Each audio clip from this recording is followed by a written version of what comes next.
Basically, the EA Sports Football Club Matchday is a reimagining of what kickoff is. So I think the way most people experience FIFA socially is, you're at work, you're in a bar, you're whatever you're doing, you're chatting about football, up and coming fixtures, how well your club's doing, who your favourite player is, whether they're on a roll or not, the kind of usual stuff. I mean, looking at my Twitter feed and Facebook at the moment, everyone's sorting out their fantasy football squads, all that kind of stuff.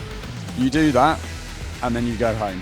And when you get home, many people are kind of connecting with the sport that they love with FIFA, and Matchday gives them a totally new way of doing that, which is take all of the things that they've been talking about with their friends about football and put it into kickoff, so that when you pick up that controller and start a match, all of the things that you've been thinking about, all of the things you've been talking about are front and central. So player form, how well players are doing, up and down based on their runs within the real season.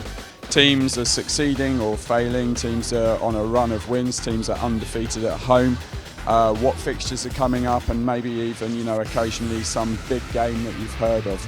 All of those things are part of Matchday. So stats, attributes of the players, fixtures for the club that you support, the next four, a kind of feature match that we think is going to make the biggest splash in the world of football that week. And the really cool bit, for me anyway, is when you're playing in the match, the commentary will be talking about the players, how well they're doing, any of the storylines that have been generated about that team's form, their position in the league, whether they stand a chance of being promoted, relegated, whether they're undefeated at home, all those kinds of things. What we did with the press conference was basically turn Matchday on with the situation that Man City and Man United were in at the end of the season, replay the games and try to make it somewhat similar, but just play it out.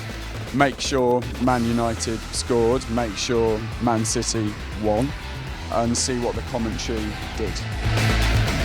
We are blessed with an amazing team of people around the world, our kind of global football database collection team, who are kind of experts in football. Some of them work within football, some of them are just like hardcore hobbyists, and they provide us with the attributes and the data around the players and the teams. We got, I can't remember the exact number, but I know it's over 100 editors and then 1,000 reviewers who basically make sure those editors aren't making Leicester City amazing.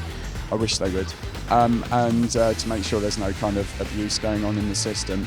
We also have a system in place where we can tag storylines to teams and players.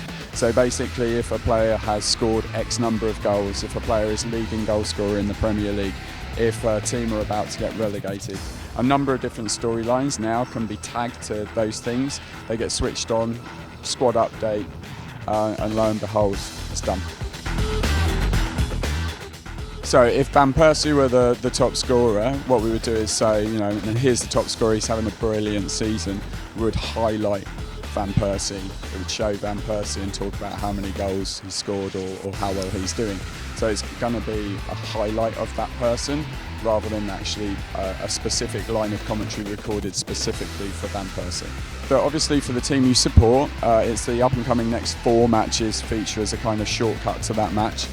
For the kind of feature matches, it'll be at least one a week, assuming that there's something good coming along. But you can kind of guess which ones it'll be. It's going to be the big derbies from throughout the major leagues in Europe.